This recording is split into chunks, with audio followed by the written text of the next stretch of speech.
Did you see Sky's latest media offering, The Box? I've seen a bit about it. I've not really watched any of the clips from it. But It's a nonsense format.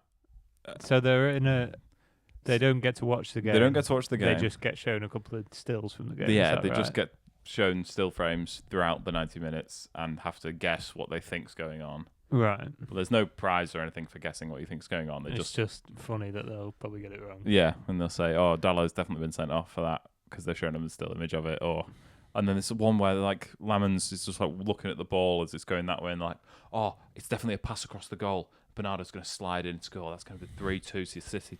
Definitely." Yeah. And like, it could be anything. This still image. Yeah. But you just have to. They're just inventing stuff because And you have to invent this is the stuff. first time they've done it, isn't it? Yeah. So they didn't for a know big game. Yeah. that they would show them pictures that were inconsequential. Maybe. Yeah. And then they go to the end, and it's what's his name off Sky. David Jones. Yeah, and he's like, the final score was 2-0. And then they're like, "Oh, but who's it to? Who's it to? Who's it to?" And then it cuts, and there's Roy Keane and Micah Richards sat there, and Roy Keane goes, "To Man United." And they go, then they're all like, "Oh yeah." I bet Keane. And he's lying on the floor. He's like, got his head in his hands, and like, it's just nonsense. Yeah, I was surprised by the. Caliber is probably the wrong word. That's probably too complimentary. Yeah. But they managed to get some quite high-profile online fans of United and City Yeah. to do it. I think they probably paid him a fair bit of money. Yeah. I've seen. Is his name Steve? The City big ball fan? bloke. Yeah, I've seen him get some heat on social media for agreeing to do it. If you're such a big City fan, Yeah. why would you want to go in a box and not watch the derby? His response basically to every single comment on his TikTok was, "It's paid for my next 2 season tickets. Yeah. I'm going to Bodo Glimt away, and that's paid for by this." So what he's basically saying is, I did it for the money. I have sold out. Yes, Yeah. you're right. But I don't care. yeah, it's fine. Just sell out. It's he. Yeah, he that's the thinks. thing you can say about him. He's in it for the love of the game. Yeah. But I don't know. It's a decent amount of money. Yeah. But he's not on the bones of his ass, so we can probably afford a season ticket anyway. Yeah, well, If he he's if he presumably did had a have season one. ticket before This he isn't his started making plan. videos. Yeah, this isn't his plan to fund his next 2 seasons. No. This is just a perk. Yeah. So I think. And he was also, because they lost, he didn't seem to mind missing it very much. Yeah, But yeah. he obviously would have rather they won. So Yeah. you can't really use that argument. It's a tough one. I don't think I would do it, but then there is an amount of Everyone's money got a price. of which I would do For it £1 million, you'd Yeah. probably do it. for like $2,000. Maybe It's hard I'd do to say it. no. But on any weekend, you'd like not for it to be derby weekend, but on any weekend you could be on the train and not miss the game for free. It could happen. So if you're getting offered to miss one game for $3,000 or something, then maybe think about it. Yeah. I just would try not to. Yeah, my main query is why. But then we're talking about it, so that's why Sky have done it. Yeah, it does seem people are talking about it. Yeah. It's such a mental. It's this new production company that Gary Neville and Michael McIntyre have set up, Oh right, yeah. and someone's son. Yeah, it rings a bell. I can't remember whose son. It's not Alan Sugar's son. Alan Shearer's son? No, but they're gonna have an app where you can put that's going to be like just football Twitter, but in its own app. Okay. Which maybe has got legs Maybe that's a because good people are idea. leaving Twitter. But if all the idiots and bots go with it, then it's just a bit of Twitter. Yeah, but It needs to be obviously better. you want the idiots It needs there. to be how football Twitter used to be, and not how it is now. Yeah, you want some of the idiots there because they're fun. They're funny. And the Everton fans doing the voice chat and stuff. That's good. You want that. Yeah. But You want the conversations like Miguel Delaney saying I know it was someone for the Liverpool Echo saying that he'd had an awful morning, his house was on fire, and someone replied saying, "What did you think of the Suarez quote?" He said, "I'm a bit busy, mate." You want idiots like that. Yeah, but it's very difficult thing to capture. Maybe it'll work, but also they're also using fans they've got into like tie-ins with Sky Sports to have fans on Sky shows. And they've got this fan analysis thing. thing. I think that's what it's called. they get people on Sky Sports News, these verified fans of each club, and it's always Flex for United. Who I don't think he's a bad guy. I don't hate him as much as I hate some online commentators, but then it's like, I suppose, but the fans aren't getting paid. Yeah, apparently, so it's just. It's the old exposure thing where you do get seen, and they're all content creators basically. Yeah, and it works for them, and it works for the company. So no one's really losing, but people should be paid for their work. Yeah, I mean, football media is in such an odd state at the moment. Yeah, not just this, excellent podcast, but the whole wider world of football media. Yeah, I don't think anyone really knows what people want. People know that online stuff is popular. And Sky are desperate to get people to watch Sky. Yeah, because Sky have got this Saturday Social thing, which is their latest attempt to get people to watch. It's on a Saturday morning, and they have a few YouTubers talking about football and playing daft games like, keep one, bench one, sell one, and stuff like that, and blind rankings and all this kind of stuff. But I just don't think people are watching Sky Sports on the telly. The young people that they want to attract, they don't put the telly on and put on Sky Sports on a Saturday morning. They watch YouTube. And putting YouTubers on the telly doesn't make people switch from YouTube to the telly. Yeah, I think they've sort of tried to do it both ways.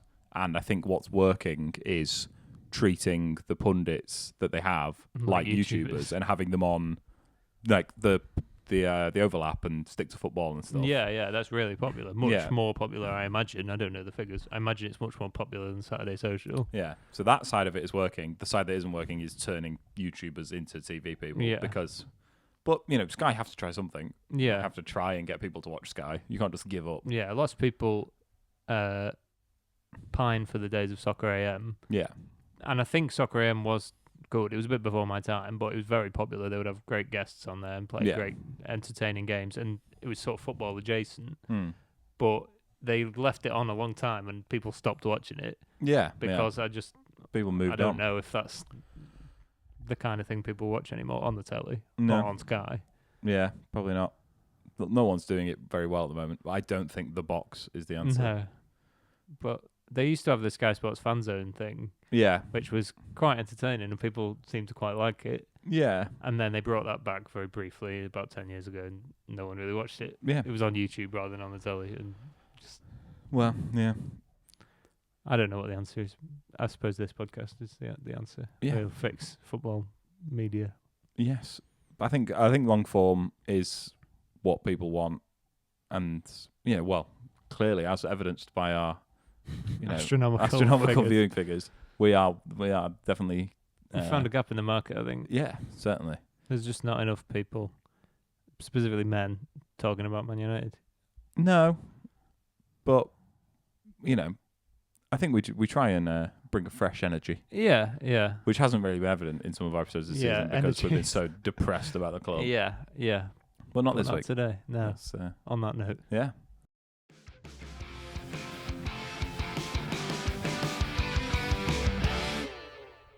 Hello and welcome back to Red Army Reaction, where the weather has remained gloomy, but our moods are drastically improved, I would say. Due in no small part to the game on Saturday. Entirely to the game on Saturday. Yeah. I mean, maybe our lives have improved as well, I don't know, but feels like they have because United were so good. United, just the feeling of United has gone through the roof all of a sudden.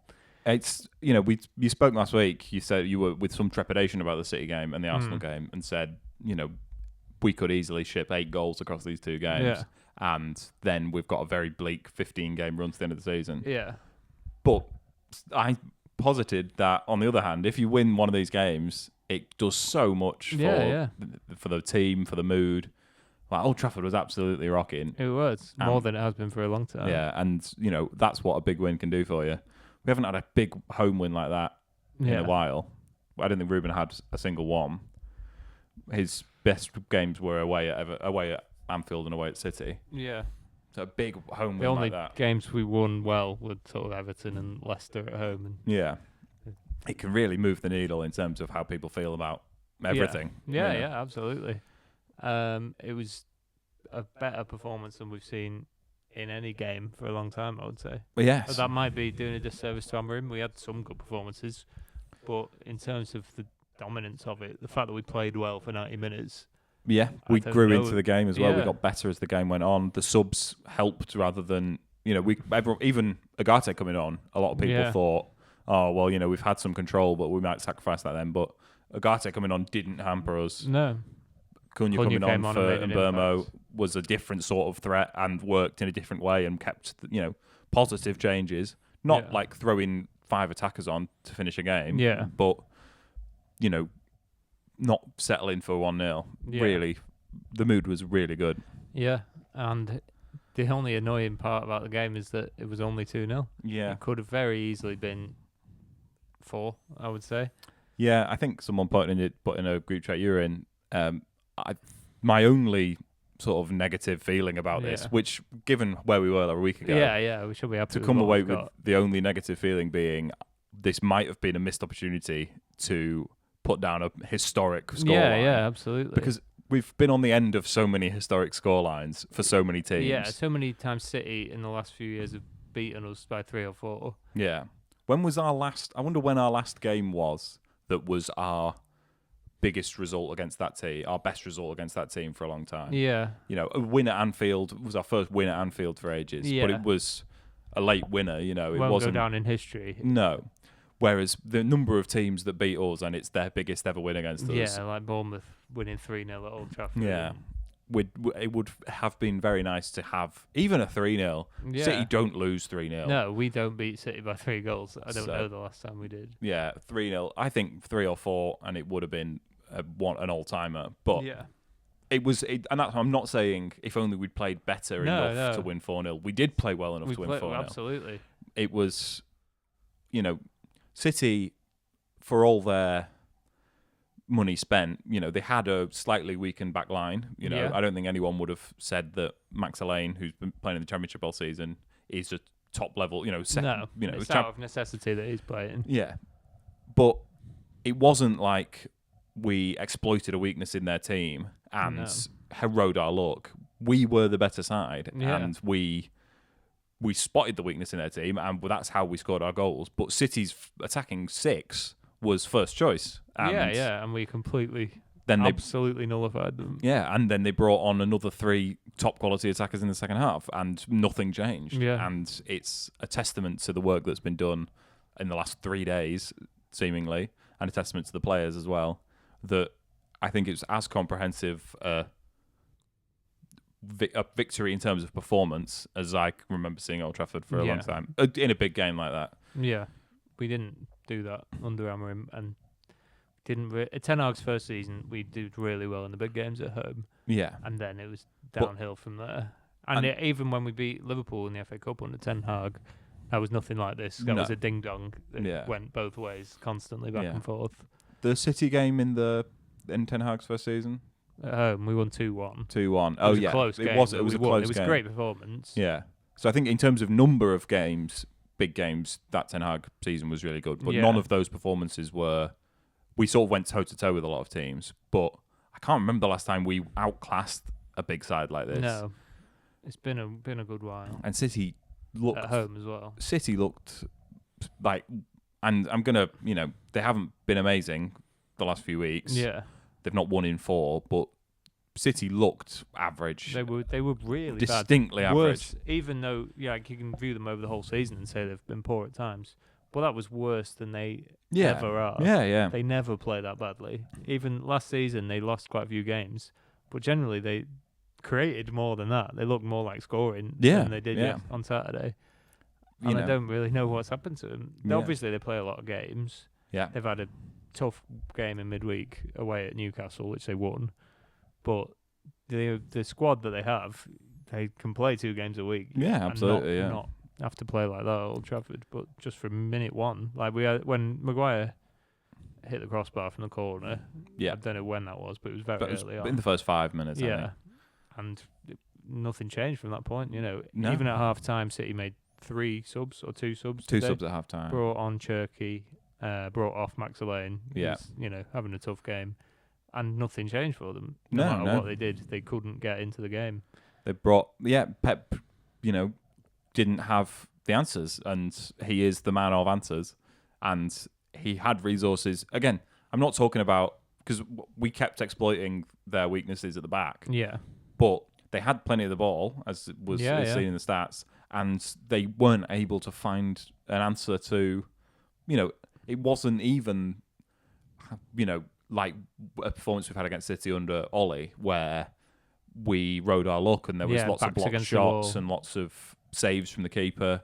There was a lot more notable saves from their keeper. Yeah. It was a couple of blocks, a couple of half snatched shots from them, and then nothing ever like a goal. No. And obviously a lot of that is down to our defending, which wasn't last ditch and putting everything on the line. It was just competent, assured defending. Yeah. No nonsense, I would say. Yeah. Maguire and Martinez they were a very good partnership together. They did everything that was asked of them, really. It kept Haaland as quiet as he ever is. Yeah. One shot for Haaland, I think, and then subbed off ignominiously and set on 70 minutes to rapturous applause. Yeah. It's just like, it was absolutely comprehensive, and it's a feeling I'm not used to at all. Yeah, I was. Someone pointed out in Pep's press conference, of the last 17 goals that City have scored against us, 15 of them were scored by Haaland and Foden. So when they went off, I was fairly certain at that point we were through it, we'd won it, because they have really struggled for goals outside of those two this season. And for all the excellent players they were able to bring on, they weren't able to come up with different solutions to a problem that, it was a well-disciplined performance from United. It was well executed. It wasn't particularly revolutionary. No. To think that City came up absolutely blank against it. It was 4-4-2 without the ball. Yeah. It was shutting down passing lanes. I think Rodri had a poor game, which didn't help them. Yeah, because it was his first start for a while. Yeah. And nothing they tried moved the needle, and nothing they tried made any difference. Yeah. Our midfield was stronger than it has been for a long time. Casemiro, I thought, played really well. Yeah. And that new midfielder we've brought in, we could have done with him in the first half of the season. That Kobe Mainoo. Yeah. I just wish in the Europa League final we could have come on before the 88th minute. That would have maybe helped us win that game, because he's obviously a top-level footballer who is dangerous and competent and got lots of skills. He could be an asset for this team going forward. Yeah. And that new number 10 we've got as well. Where's he come from? I'm glad we got rid of that terrible defensive midfielder we've been playing all season. Yeah. I think we didn't forget, but I think some of the opposition fans, probably in the Premier League, forgot just how good Bruno Fernandes is. Yeah. And he really, and how good Mainoo is. Well. I think he really, proved everyone wrong, because people say he's a very good player, but I think he demonstrated adequately why he's one of the best players in the world in that game. He was absolute dynamite. He was exactly what you needed. He was defending from the front. He obviously got the assist for the goal. Yeah. Created brilliant assist as well. He carried the ball the length of the pitch. Yeah. Played the pass at exactly the right time. And I don't know about you, I've seen that 1,000 different replays of it, but his run is such that he pulls into the middle of the pitch, which drags Kusanov in, which gives Mbeumo the space to take that first time. If he doesn't do that, if he keeps running in a straight line, basically alongside Mbeumo, that gap doesn't open up. And, it's inexperienced defending from Kusanov, but it's excellent attacking play from United, and it worked. And it's the genius of Bruno Fernandes. Yeah. And it feels like the kind of situation that we've had a lot. We've had those chances to get at teams, and we play the wrong pass, we play it at the wrong time. We'll overhit the pass or underhit the pass, and it'll be cut out. And you think, that would have been a good chance to score there. And Bruno Fernandes has been responsible for some of them, but it was great that we did it spot on. And I don't know how the manager changes that, but that he seems to have done. Yeah. First half, I think we played really well, and there was a lot of good energy, but obviously, I think for everyone there, they thought we've had two disallowed goals, we've hit the bar.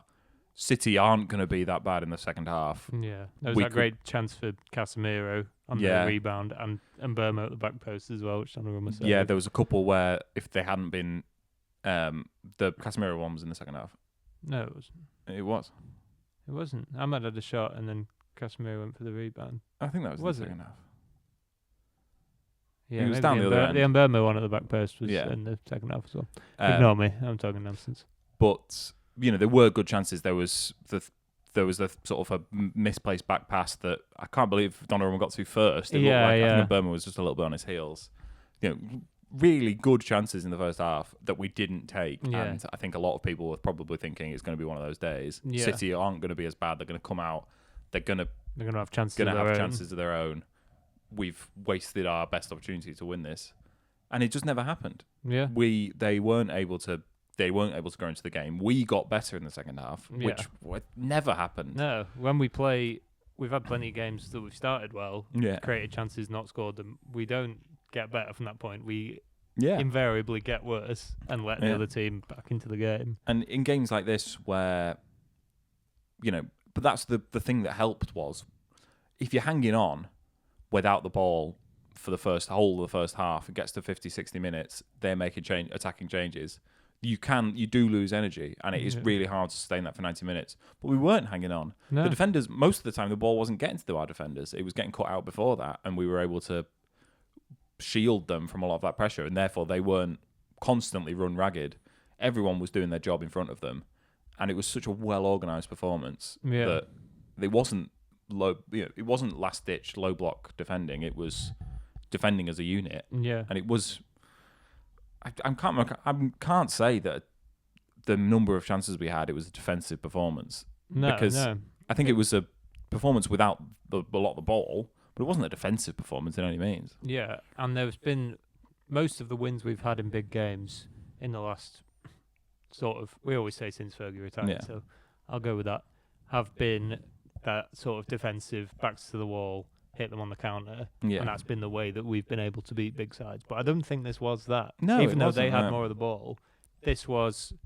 If you look at the Mbeumo goal, you can compare that to goals we scored under Fergie. Yeah, there's a couple away at Arsenal that are blistering breaks. Yeah, but that doesn't mean we set up to just defend and hit them on the break. No, we just exploited their attacks. Yeah, it's very tempting to compare this to a Fergie performance. Yeah, but I think. That's because it's true, and that's what it was. It was. We used to play this 4-4-2, and Gary Neville talked about it. He was almost crying in his podcast interview afterwards. He was so enamoured with what he'd seen, and he could recognise that it was what was drilled into them the whole time he played for United. Yeah. It was about partnerships and about going in twos and about being proactive when you have got the ball, and keeping the ball, as City proved, isn't that important. You can have all the ball you want. Yeah. But it's a lot easier to score when all of their defenders are in our half, and they're running towards their goal, which they don't want to do. Yeah, because they set up in an attacking way. They set up to get at us. Yeah, and I would, if I was being critical of City, I would say they set up to beat us heavily. Yeah, probably. Yeah, and we really made the most of that. You look at the first goal from their free kick. Everyone was ahead of the ball, really, pretty much. And it was a terrible ball in, but all Harry Maguire had to do was head it out, and all of a sudden it was 3-on-2.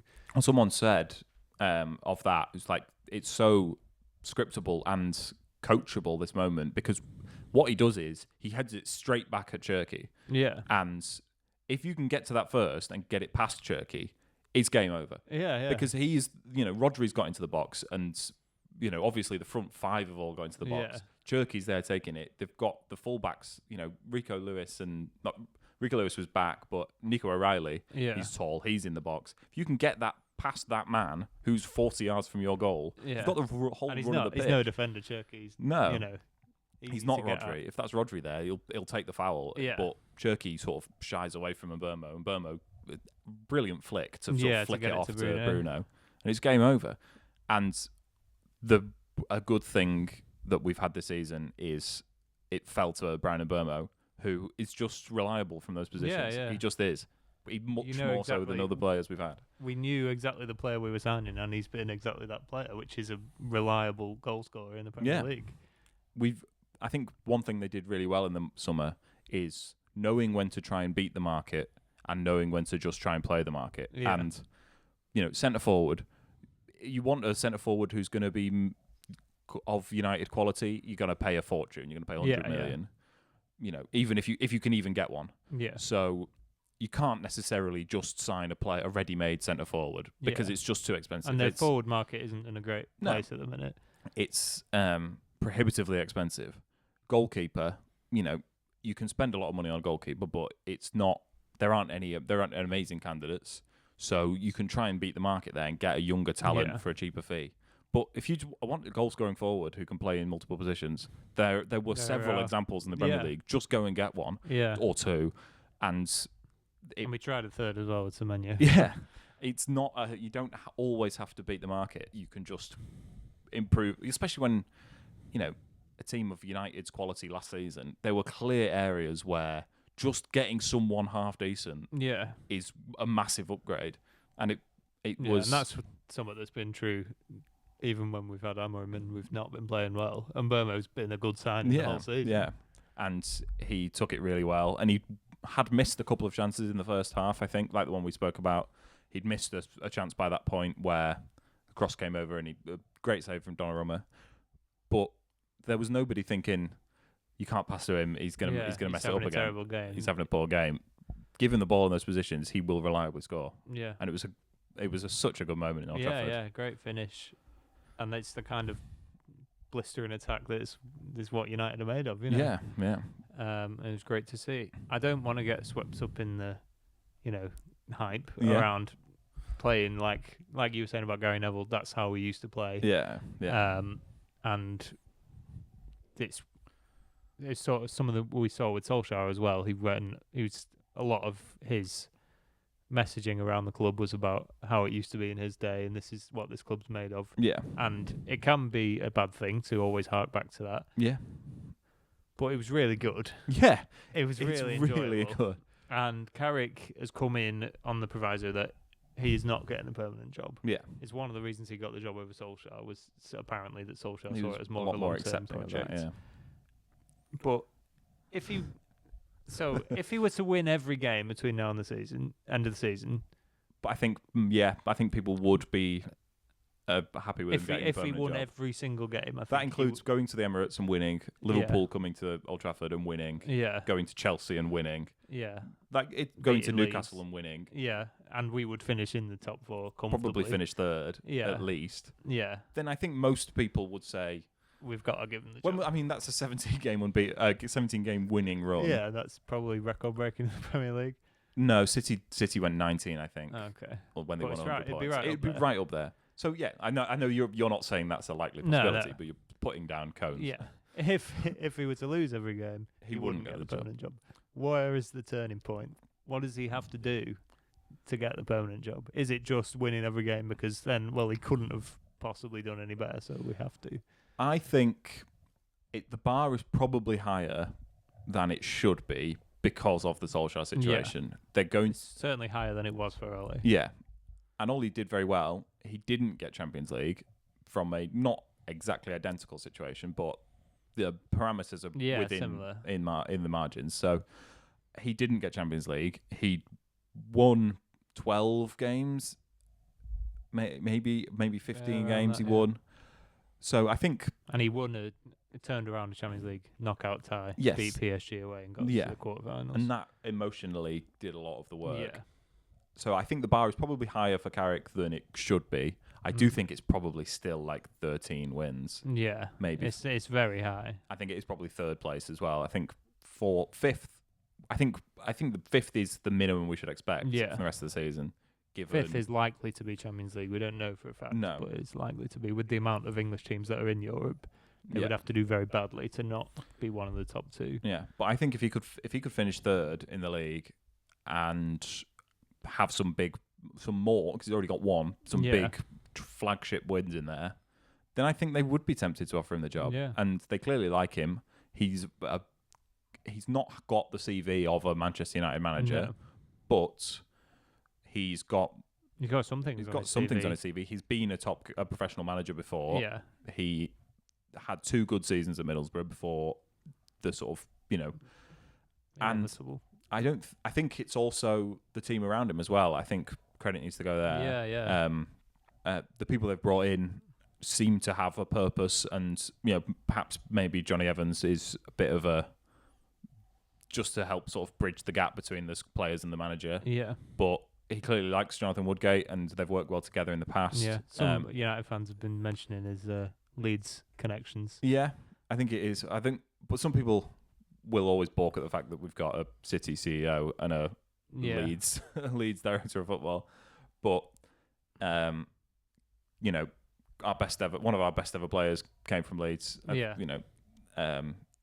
It's and Cantona as well as Alan Smith. So it's we've got past it in the past. Yeah, and especially when you're going from a player to a coach, that barrier is broken down a bit. Yeah, like Matt Busby played for City. It didn't seem to be a problem then. So I think what I spoke about, or when we talked about Carrick coming in and whether he could just use the Ollie playbook of good vibes and counter-attacking football, I think they've clearly spotted a tactical weakness in that we can't defend.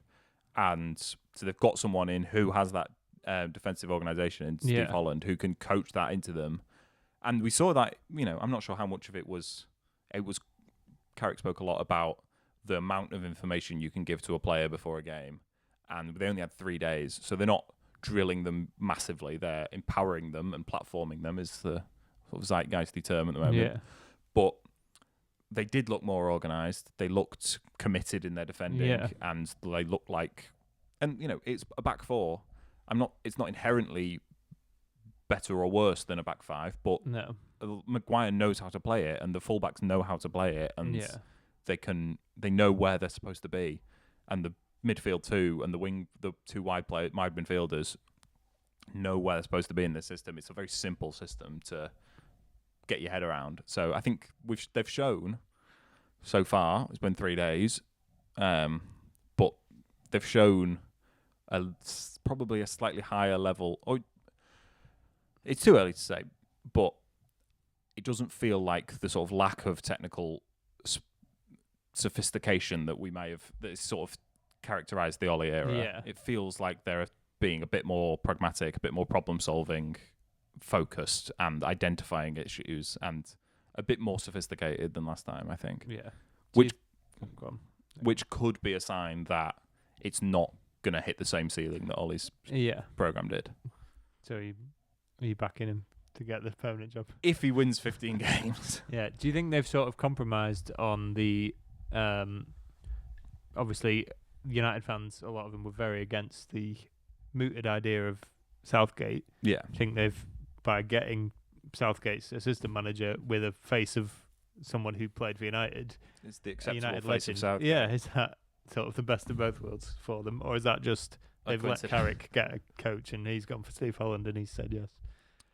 I think it's probably who was available and who's got experience at a high level, and he might not have agreed to do it for longer term. Yeah, but it's about building a team, and it's about identifying. Carrick. One of Carrick's weaknesses at Middlesbrough was that they conceded stupid goals. Yeah, and we conceded too many stupid goals. So I don't know if it's the club that have done it or if Carrick's done it and spotted that weakness in himself. But someone has clearly thought, an older head who has that experience of coaching defensively could really make a difference. And hopefully, so far, 1 clean sheet in 1 game compared to 2 clean sheets in 14 months. It's hopefully we can see some real tactical progression there. Yeah, definitely. He sprung a couple of surprises with the starting 11. So Sesko dropped after 2 decent games under Fletcher. Yeah. And Dorgu playing on the left, which we haven't really seen. We've seen him play left back and right wing. Right midfield, yeah. So I suppose you can play left midfield as well. Yeah, it figures that you would be able to do that. But he played really well, Dorgu. Yeah. And one thing it gave us was options off the bench as well. Yeah. Which we haven't really had. So obviously, and Burmo and Ahmad coming back is a big part of that. A big help. But Cunha came on and did his job really well and was a different option, especially for the second goal. Yeah.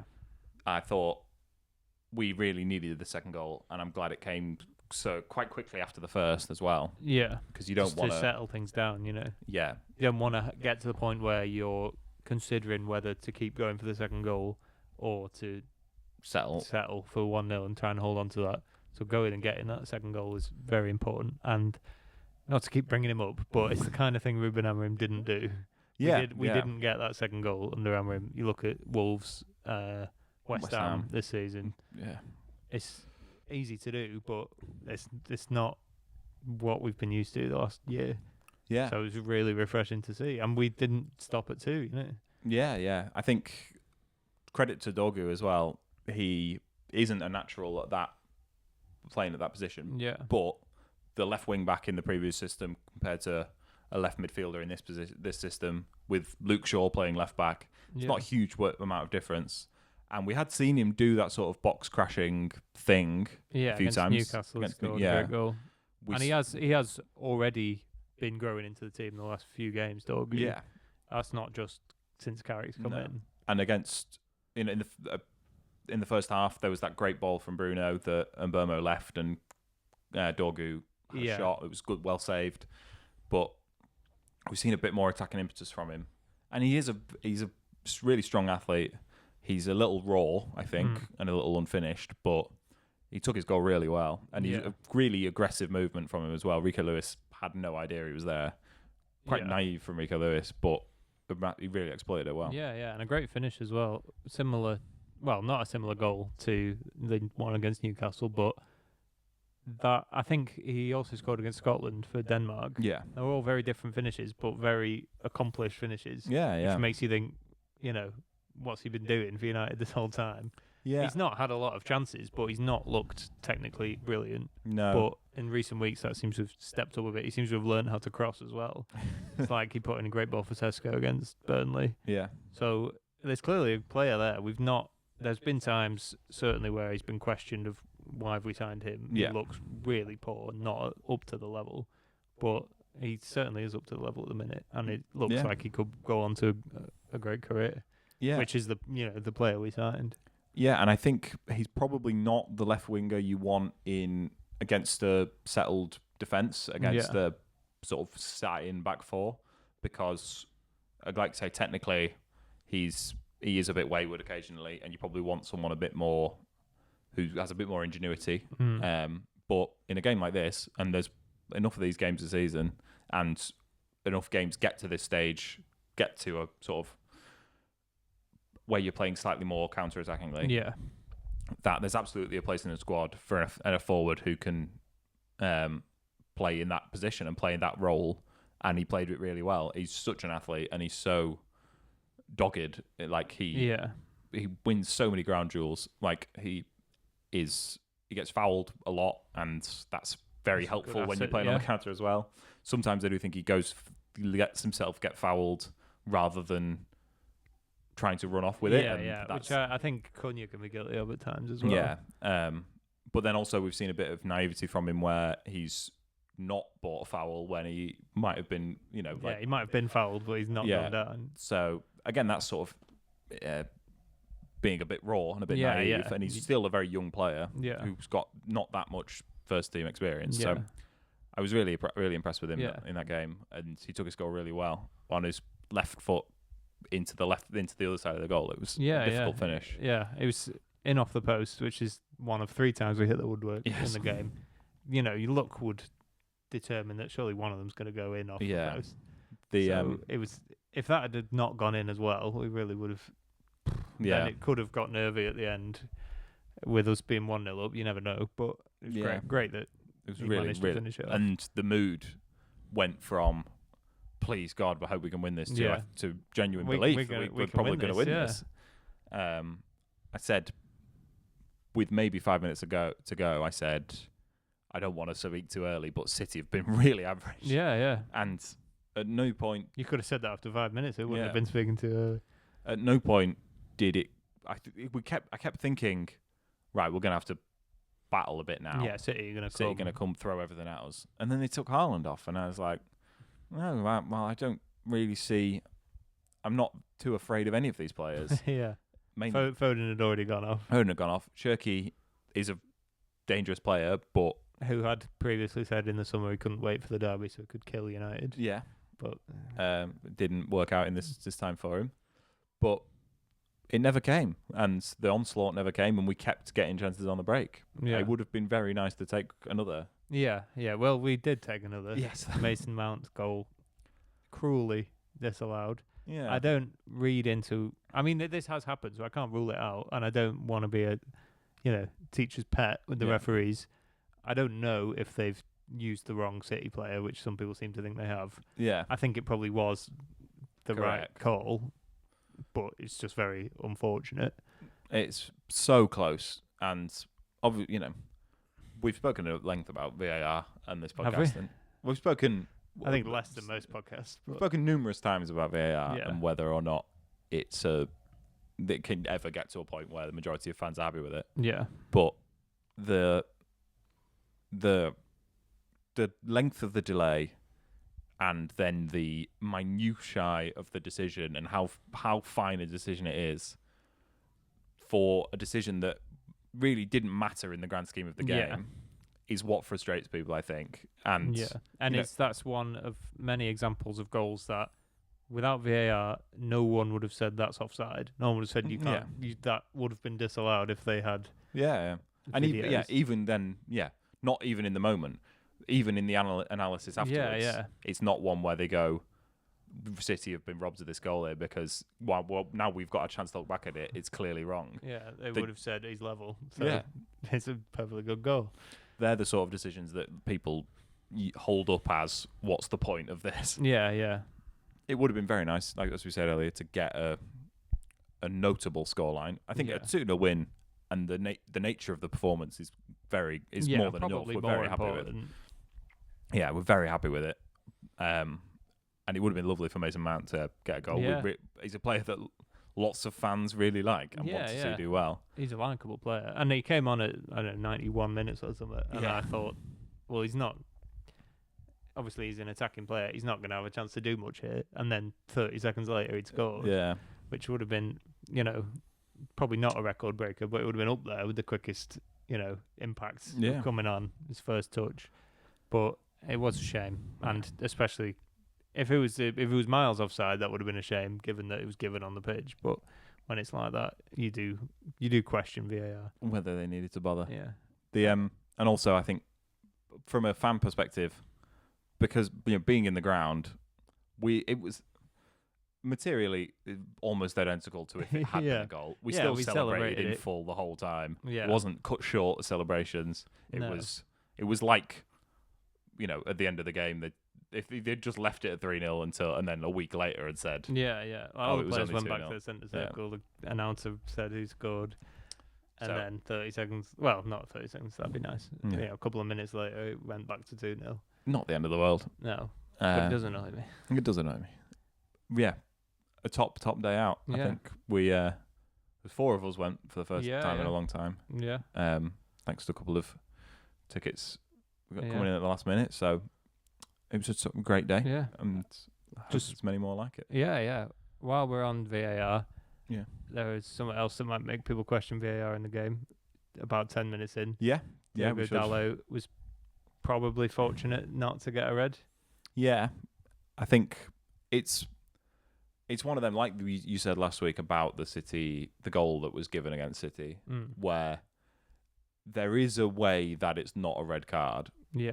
So if you're going off, the referee's instinct was to not give a red card, and the VAR wasn't strongly enough convinced to overturn that.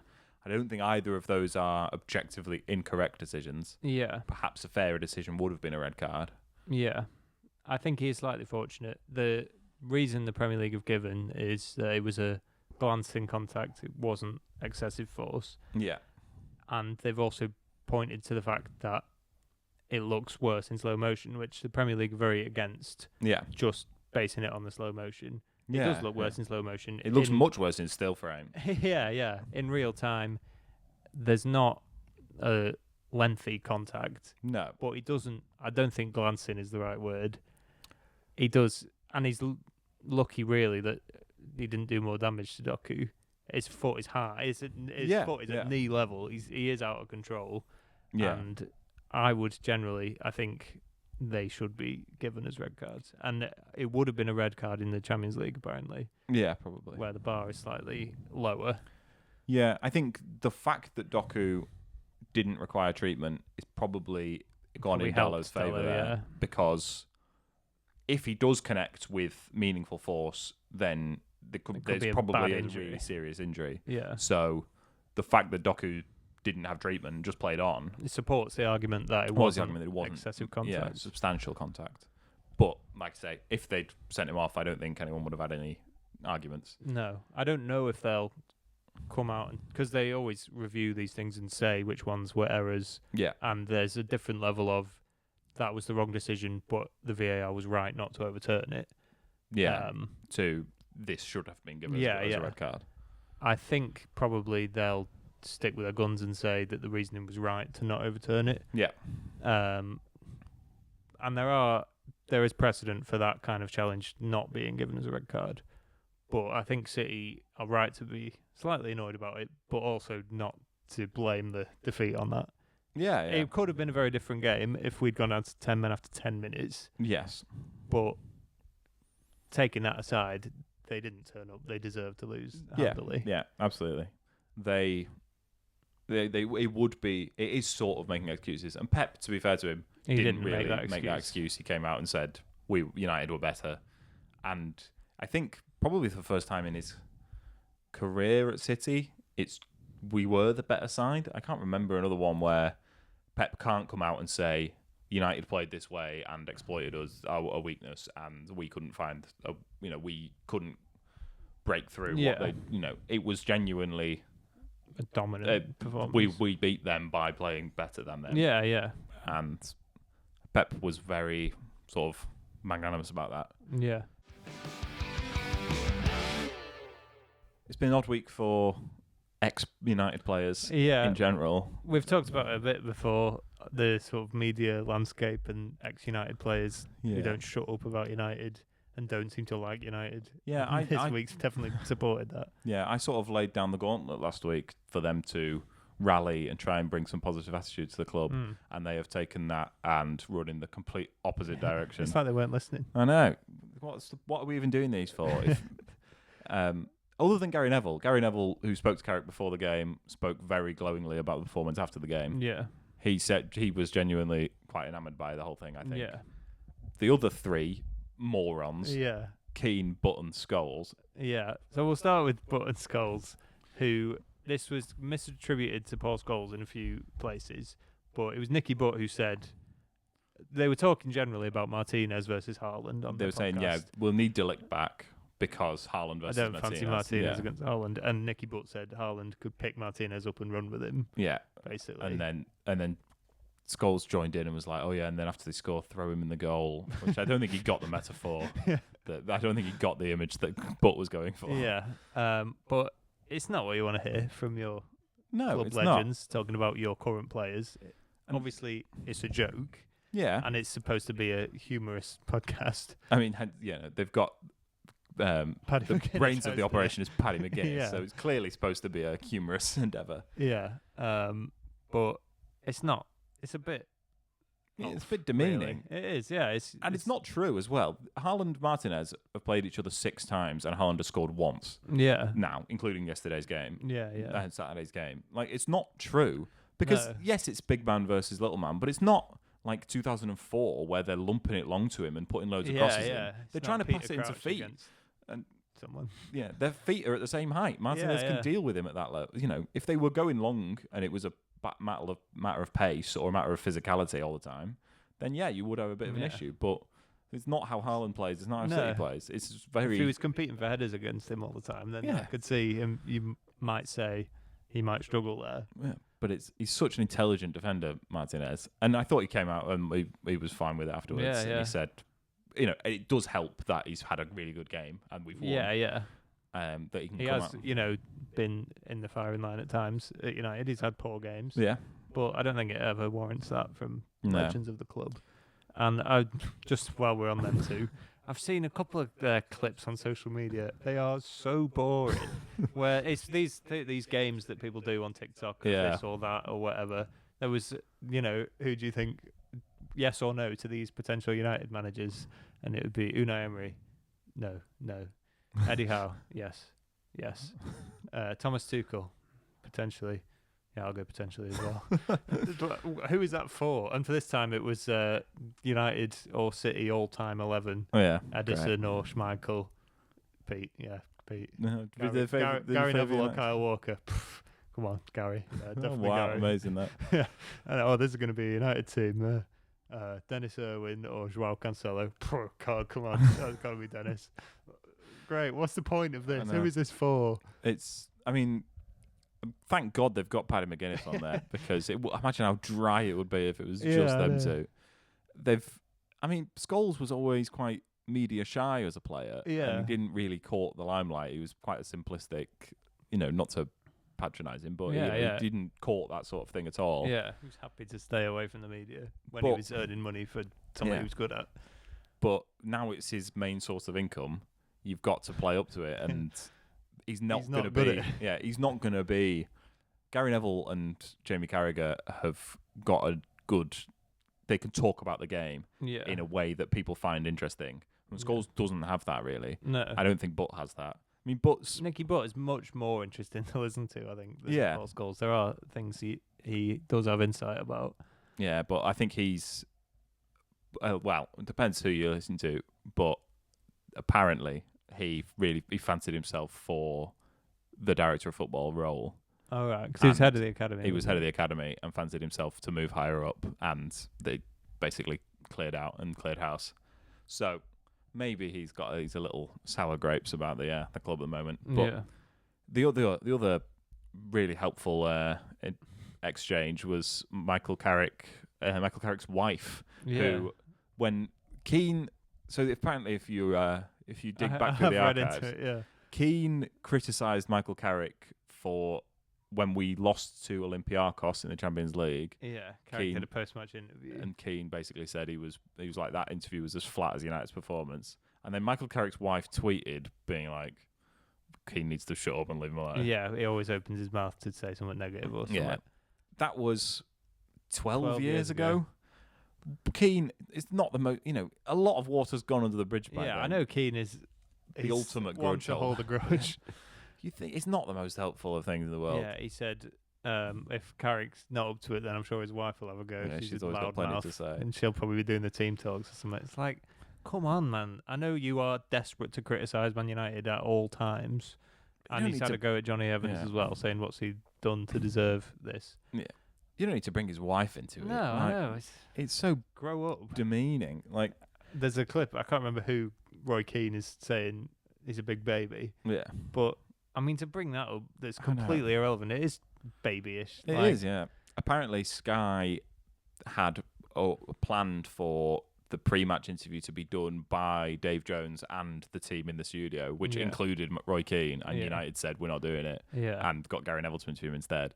And rightly so. If you're going to bring up petty personal disputes from 12, 13 years ago, then the club needs to draw a line under it and say, no, we're not going to abide by this sort of nonsense. Like, supposedly they weren't very happy about Paul Scholes and Nicky Butt's comments either, which is quite right. Rightly so. I think we haven't seen it from them this week, but I do think that they do have a voice that people listen to, fans listen to.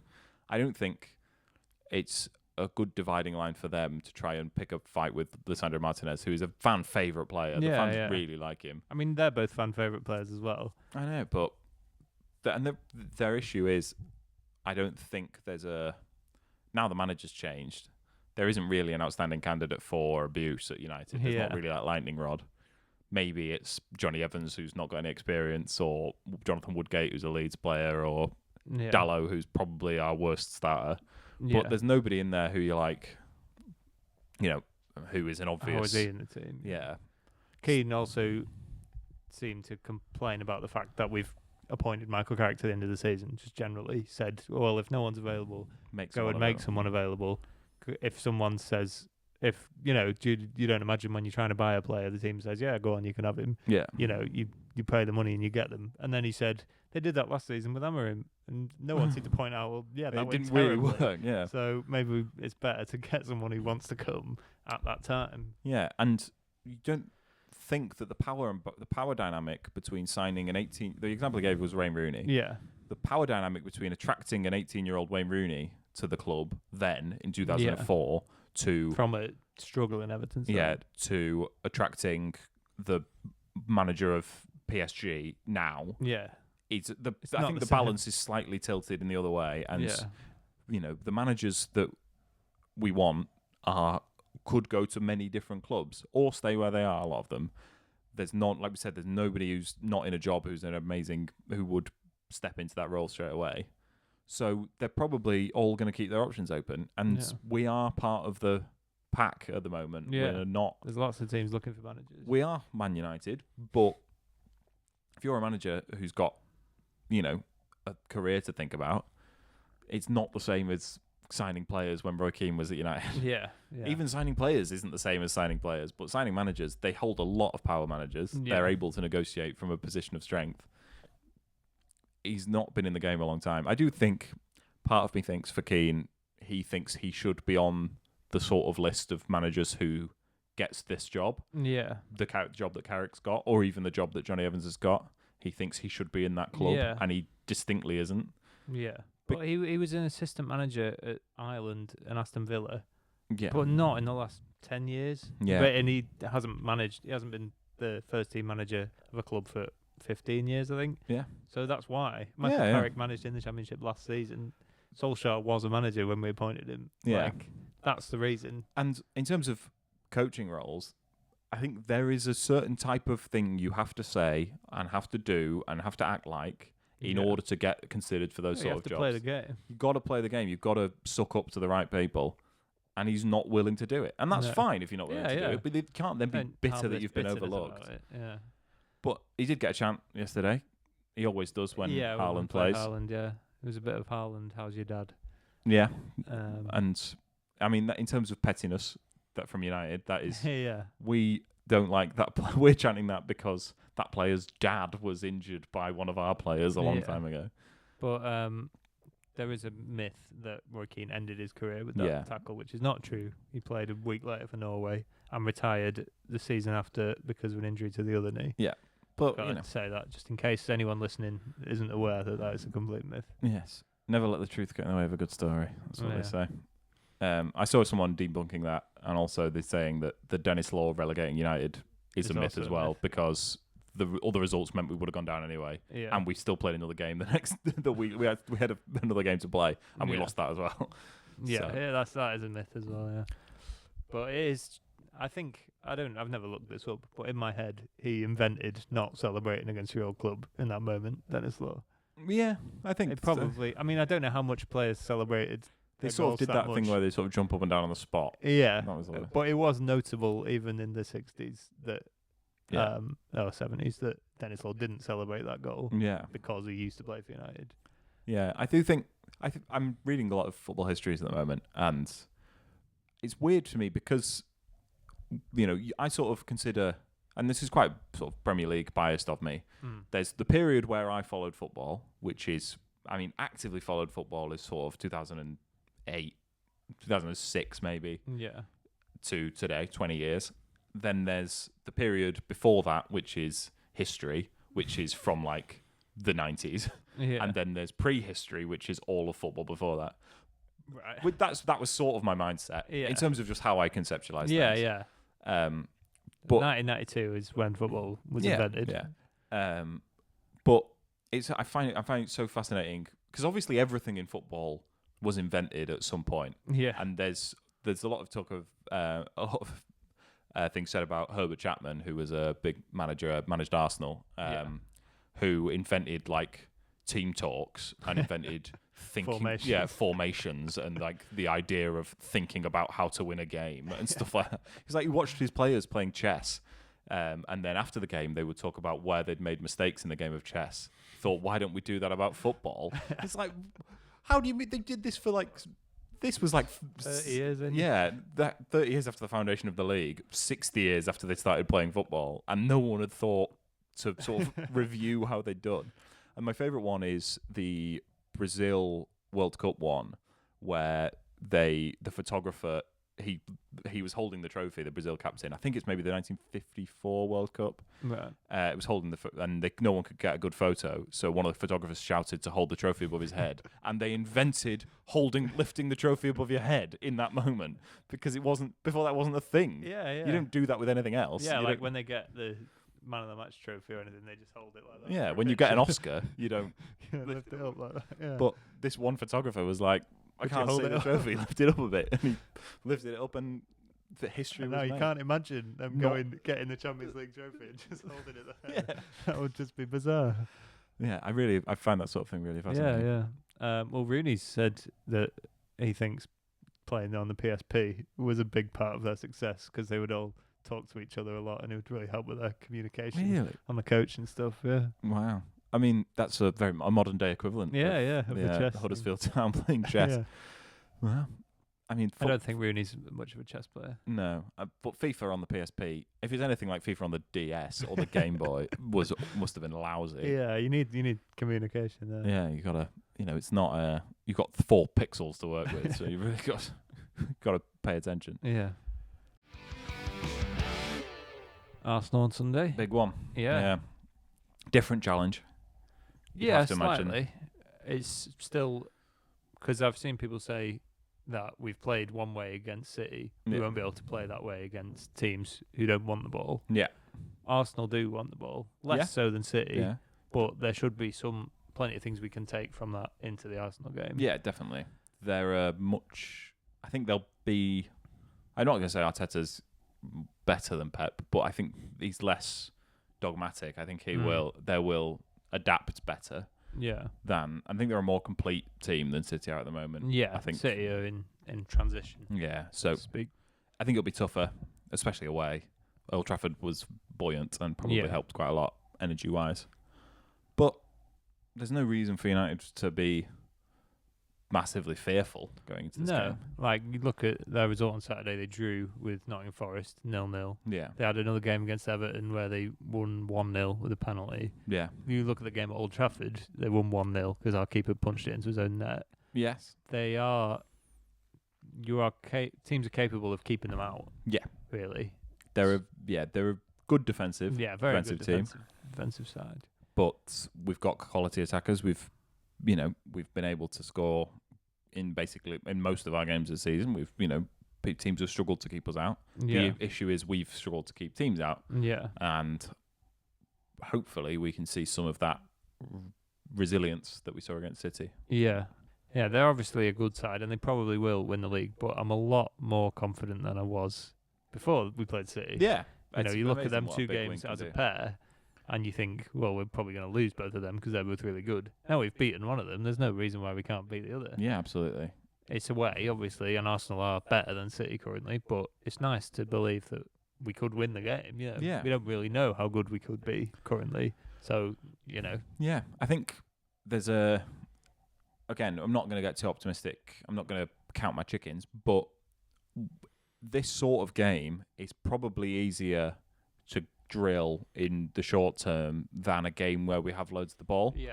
And so fixture-wise, it might have fallen kindly that we have, the games, if we'd have gone straight from Brighton into Fulham, when we're not going to have invented instilled a whole new way of playing with the ball that's uber effective against rest defences in the 3 days gap. But they can coach in that 3 days a system to defend and shuttle and play the ball forward quickly. Yeah. And so hopefully they're a little bit further along for the Arsenal game. They've had another week. Arsenal playing in the League Cup. In the League Cup this weekend. It's midweek. No, not in the League Cup. League Cup's it's Champions League. Oh, it's Champions League, yeah. Arsenal playing in midweek, so we've got another few days advantage on them. And there are issues. Arsenal do have issues, like we've said. They're not scoring a lot of goals in the league at the minute. No, none of their forwards are particularly effective. I think Saka's got 4 or 5 goals in the league this season. Yeah. Gyökeres has got a few, but not a lot. No, and not the money they spent. Not recently as well. Yeah, and I said in our first episode when we were I predicted Arsenal to win the league. I said even if Gyökeres doesn't get a high volume of goals, I think he'll be able to turn draws into wins. Yeah, but they've had a few draws that are the kind of games that they should have won. Like he turned a draw into a win by scoring a penalty against Everton. Yeah, but on Saturday against Forest, they had no answer for turning that into a win. So Gyökeres hasn't done as well as would have been hoped, but yeah, thankfully for them, which isn't really thankfully, annoyingly for them, they're not up against the juggernaut of an opponent. Yeah. There's City who are dropping points, Liverpool are well off it, and then Villa. So they're not having to win as many games as they probably would have had to win in previous seasons to get over the line. They are 7 points clear. Yeah. They're in a position they would like to be in. Yeah. And I think, it's still at this stage you can confidently say that they're the favourites. Yeah, massively. But lose on Sunday. But then do we let City back in? I think we're more involved. We're more focused on our points at the moment than who wins the league. Yeah. I think that there's a reasonable chance that the reason Ange started to hate this Tottenham job was when they lost to City and the Spurs fans were happy with it. I don't think he could believe it. No, he completely lost his head about it, and it really wasn't all perfect before that. But it really soured the relationship. Yeah. But yeah, we're certainly not at the point where we want Arsenal to win the league over us getting points. No, because we're only 15 points behind them or something like that. There's every chance. There is not every chance that we could win the league. There's a chance. Yeah. So while that's alive, non-zero. I'm keeping my fingers crossed for every point. Yeah. We don't win Arsenal away very often. Yeah. We beat them in the cup twice in the last 5 years, one of which was on penalties. Last time we beat them in the league was surely not under Van Gaal. It must have been under Mourinho, I think. I don't think Ole beat them away in the league. No. So it's been a while. Yeah. And I love beating Arsenal. I love beating Arsenal. I love winning at the Emirates. When we had a good spell under Louis. Yeah, Mourinho and Van Gaal, where we got a good few wins, and it would be nice to get back to that. It would, yeah. We've also had some painful games at the Emirates where we've come close to winning or come close to drawing, and then not done. And Nketiah scored a late winner. There was a Declan Rice one at the back post, and then they scored again. Yeah, the Garnacho, was that the one with the Garnacho disallowed goal? Garnacho. Again, very close offside. Yeah. And then they went up and scored two. Yeah. That was painful. So I'm hoping there'll be less pain on Sunday. Even, I'm never happy with the draw as a United fan, but if we went out and put out a really good, solid performance and Arsenal couldn't beat us, then there'll be a lot of positives to take from that. Yeah. There is a chance that we get to the end of the season, close enough to the top of the league. Like I think we could, if we finish within 10 points of the top of the league, which isn't impossible. With 15 points, it's unlikely. And then you look back at some of those draws and like the Everton loss. I think even now, with where we are, if we're 15 points off the top, if we drew with Leeds, West Ham, Wolves, and Burnley, and lost to Everton and Forest, who are all bottom six teams. Yeah. If we could have easily added 8 points there and been 7 points off the top with Arsenal playing Arsenal on Sunday. This season's been so odd, weird, yeah. Because and some people may look at that and say, well, fair play to credit to Ruben Amorim for the position we're in, that we are still in these conversations. We're not where Tottenham are really, but also I do stand by what I said that we were being held back by Ruben Amorim because this league is quite poor this season. There are so many teams dropping points, and there are so many games that we should have won just based on the quality of play we have that we completely squandered. Yeah, but I suppose you could look at that and say, well, no one's doing that. Every team has dropped points to those lower league sides. Like we've just seen Arsenal draw with Forest. Arsenal beat Wolves in the last minute with their own goal. Yeah. Liverpool have drawn with Burnley and Leeds. Unlike, maybe that's not easy to say. If we'd have just beaten all of them, maybe even the teams at the bottom of the league are capable of getting those good results. Yeah, and I don't think that teams taking, I've always been of the opinion that a team getting 100 points or high 90 points and winning 19 games in a row is the sign of both of them being a good team, but also a sign of a weaker league. Yeah. And so lots of teams taking teams off other teams is because I think there's a compaction of the league where the gap between the top and the bottom is not very wide. Yeah. Whether everyone's good or everyone's bad, it's hard to say.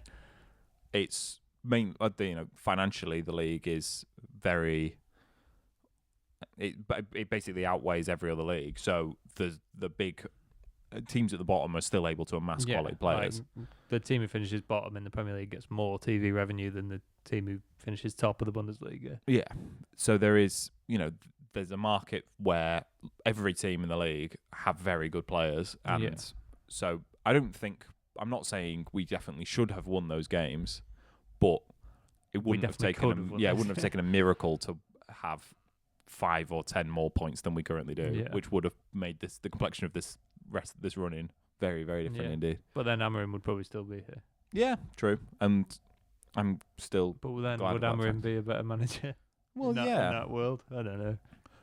Clearly, in this world where Amorim's capable of getting these better results, then he is a good manager. Yeah. So we could be up there with Amorim still. Yeah, but also there's all the other things that weren't just the results that why people didn't like him. Do we want to talk about any of the other results? Yeah. But none of the top 4 won this weekend. Is that right? Yeah. Arsenal drew, City lost, Liverpool drew, and Villa lost. Yeah. It was an opportunity missed for Villa with City and Arsenal both dropping points. Everton at home. That's the kind of result that shows. That makes you say, well, they were never really in the title race. Yeah. Emery said after the game that they're not a contender for the top 5, which feels a bit pessimistic. Yeah. And if they do drop out of the top 5 now, I don't think he'll be able to be like, well, I was right. I told you, didn't I? Be like, how did you manage that? Yeah. Which is similar to what he did at Arsenal. They were well in with a shout of top 4. They should have been. They were in the top 4 and had a quite easy run of fixtures, and all of a sudden didn't qualify for the Champions League. Yeah. So if Villa do fall out of that now, it would be a similar sort of capitulation to that. Yeah, and I would. Just the sort of XG nerd in me would quite enjoy that happening because of all the Villa fans, who all the data people saying Villa's performances are unsustainable. Yeah. To then them prove to be unsustainable would be quite enjoyable. It would be a win for the nerds. Yeah, and we need all the wins we can get. Yeah. Did you see the Tottenham game? Yeah, I've seen it on Match of the Day. They were genuinely outplayed by West Ham for a lot of that game. West Ham, who were genuinely outplayed by Wolves 2 weeks ago. It's an odd one because again we're not trying to gloat, but a lot of and obviously we haven't been proven right about Amorim this season, but Tottenham fans have been proven wrong about Frank as well because he came in and even a lot of people who liked Amorim were sort of the example of Frank was used to bash Amorim as here's a manager who's come in, he's not had a load of new signings, he's got them playing a good way. Yeah. Even though it looked a little unsustainable, it's proven to be unsustainable. And as did for Amorim, you start losing a few games, and it's a very different environment to lose a few games in at Tottenham. Yeah, it's a much different environment to United, but Tottenham and United compared to Sporting and Brentford is night and day, and he doesn't look equipped to deal with it at the moment. It really seems like it's over. They've said he's going to stay in charge for the Dortmund game, but I think I saw the question asked when a couple of managers got sacked a few weeks ago.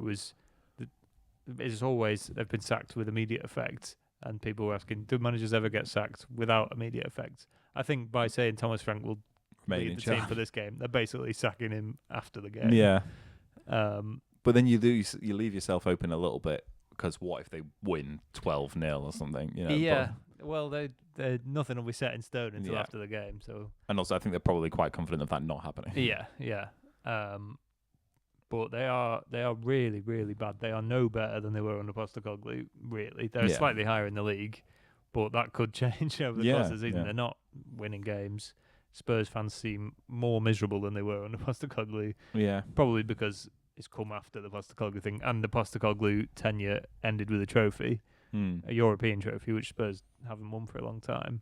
So it just seems like a bad place at the minute. And I saw a Spurs fan point out that the best result of the Frank reign so far, which is quite short, the only great result was beating City, which is going to help Arsenal win the league. So they probably would have rather lost that one as well. Yeah, I think I would be. It's one of the things that is making me reticent to hire. Not that I'm hiring them, but should make United trepidatious about hiring Oliver Glasner. Yeah, is I don't think. Again, no one knows how these things are going to happen. Yeah, and there's no way of knowing. There is no way of knowing. And if there was a way of knowing, you could make yourself a large amount of money. Yeah. It's the decision. It's a massive decision, and it's really hard, and teams get it wrong a lot. Yeah. But there is no way of knowing how a manager's going to translate. Yeah. And, Pochettino managed at a lower level in the Premier League, didn't really even speak English when he got the Spurs job, but it worked, and he did a brilliant job at Spurs. Yeah, and it's probably Spurs' greatest ever, or one of Spurs' greatest ever managers, certainly in the modern era. He was able to take what he did at Southampton and adapt it and make it work. Yeah. And with better players, got to the top level. Yeah, but we've seen plenty of examples of that not happening with Graham Potter at Chelsea and now Frank at Spurs. Yeah, and I think it's going to be that some team is going to take a chance on Glasner. It might be Spurs. Out. It might be Spurs. It might be us. Yeah. It might be Chelsea. If they change managers quite often. Somebody's going to take a chance on him. Somebody's going to take a chance on Iraola as well, I think. And it's so much of what did for Amorim and what is currently doing for Frank is the off the pitch stuff.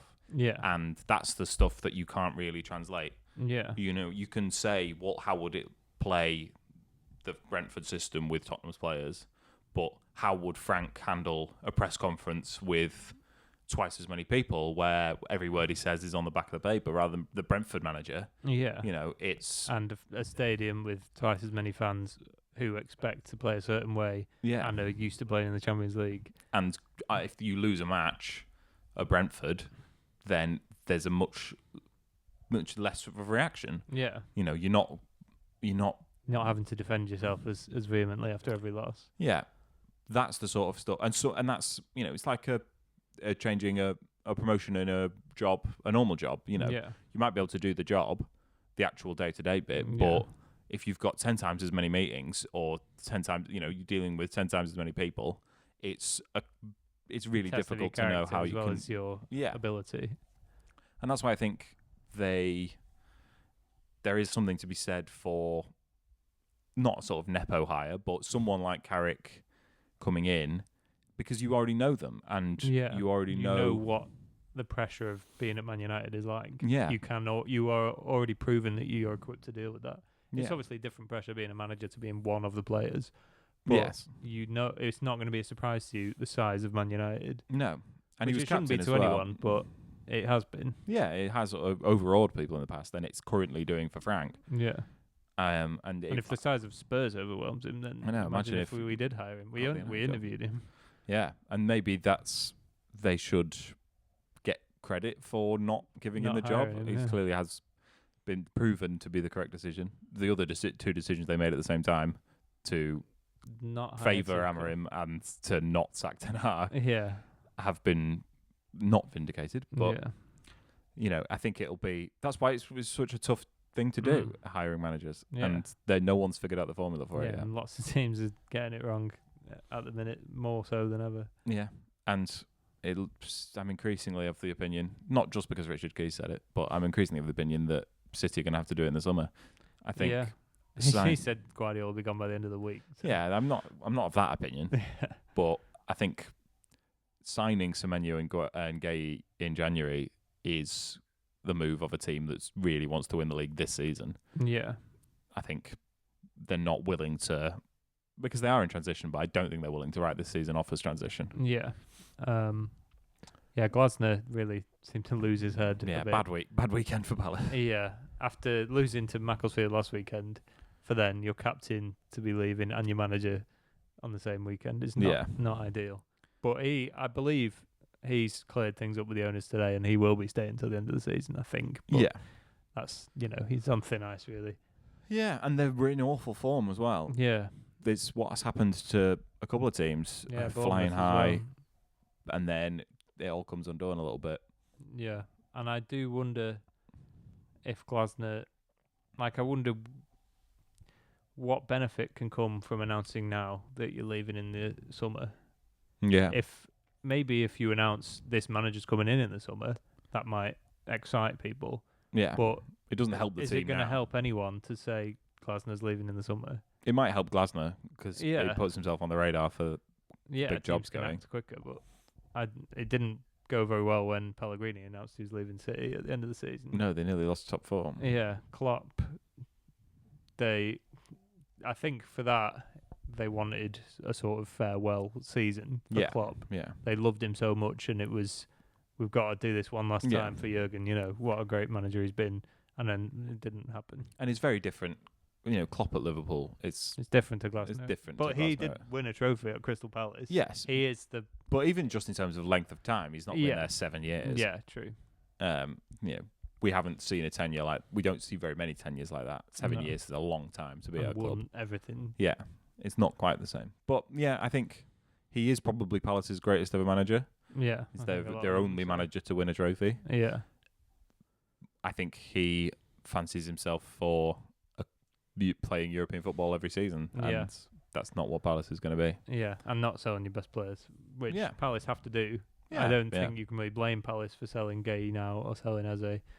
With what they signed them for and the service they've done, they wouldn't sign Eze, and it happened with Elise as well. They signed new contracts so that they could leave for more money. They didn't sign those contracts so they would stay for 5 years. No. It was Palace said, please, can you sign this contract so we can get more money for you? We'll let you leave. We'll let you leave if you sign this deal. And Gay didn't do that, so they had to let him leave on the cheap. Yeah. And that's just a necessity for a club like Palace, which Glasner doesn't seem to get. So maybe it's better for everyone that he does step aside.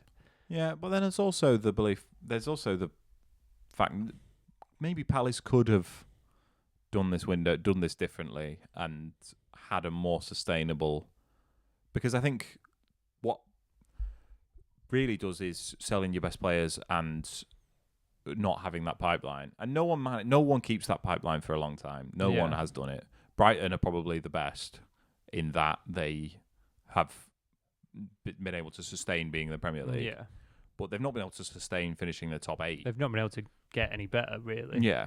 So there isn't that pipeline. No one has really gone from lower mid-table to selling your best players. Yeah, to stopping that cycle. Yeah. Newcastle becoming an established good side. Newcastle might be able to do it. Yeah, Villa might be able to do it, but they're much bigger clubs than Brighton and Palace. Yeah. They've got much bigger financial support. And they're a little, they're, with PSR, they're gambling a little bit. Yeah. And they'll probably be fine this time to get top 4 and have that extended revenue. But Palace, no one's really done it. But they've been able to transition. Yeah. And so maybe it's a little wishful thinking from Glasner. Yeah. But it's sort of, I suppose Glasner is the same as those players. Yeah. They've got him in this time. He's done really well and he's going to want to leave for a better club. Yeah. And that's Palace are powerless to stop that, really. It's a tricky cycle for clubs. The main thing you can't do is gamble it all on trying to keep certain players or sign new players, bigger and shinier things. Look what I did for Leeds. Leeds were desperately trying to cling on rather than right-sizing and gambling the house, and it didn't work, and they kept them out of the top division for 20 years. Yeah. That's not what you want to do. No, you can't risk doing that because we've seen Premier teams, League is the golden ticket. Yeah. You can't really a lot of these teams can't afford to go down. Yeah. Be in big trouble. We've seen teams go down and go down again and really struggle. So or just spend decades in the Championship. So I think they're probably playing it right. It is a difficult thing to do to be a club of that size, but and for the manager who gets you that trophy and gets you into Europe, you would want to dream that they would give you the tools to take it again to the next level, but it's not really possible. So he will leave, and I think he'll be a strong contender for the United job and the Spurs job. Yeah. I don't think he would be right for either of those jobs. No. I think a lot of Spurs fans, given what they've been through with Thomas Frank, would not want Glasner now. Yeah. And United fans looking at it, I think probably most of us wouldn't go for him. Yeah. There's the most basic principle that I keep falling back to is I think you hire a mid-table manager and you get mid-table results. I think that generally is the trend. Yeah. It wasn't with Pochettino, like we said, but it's been the case. When there's very few who've made that leap. Yeah, in the Premier League certainly. I feel like in Spain it seems to happen a bit more. Like Barcelona have had a few managers from lower down in the league, but the Premier League is a different beast. The case. And we're yet to still crystallise around a candidate that we both like, or I've not found one that I'm very happy with. I think it will probably end up being whoever they decide. I will decide I wanted them all along. Yeah. So we'll see. That's the nature of it. People call us deluded for that. Yeah. Well, but he trolls online. I know, but all interaction's good interaction. Yes, thanks, trolls. We've got thick skin like trolls. They've got thick skin, haven't they? Very good. Do you want me to leave in this full unedited silence? No, I think you can leave it in. Okay. Like on commentary, when a co-commentator makes a joke and the commentator laughs, and then there's just 30 seconds of just not knowing how to respond to that. Yeah, but they've got football to watch, whereas these guys just have to watch us look at each other and nod. Should we call it a day? Yeah, we should. Thanks everyone for listening and watching, if you are. Hopefully the mood will remain this buoyant. I mean, I'm not the most enthusiastic person in the world. No, this is Nathan when he's absolutely cock a hoop. Ecstatic, So hopefully, long may it continue for the rest of the season. The feeling on Saturday was, I want to get used to that feeling rather than the feeling of I'm not confident that we're going to win this game against the worst side the Premier League's ever seen. Yeah. And I'm really excited for United's next game, which is Arsenal away. I know. And that's a nice feeling as well. And I wouldn't have had that feeling a few weeks ago. So where are we going to watch it?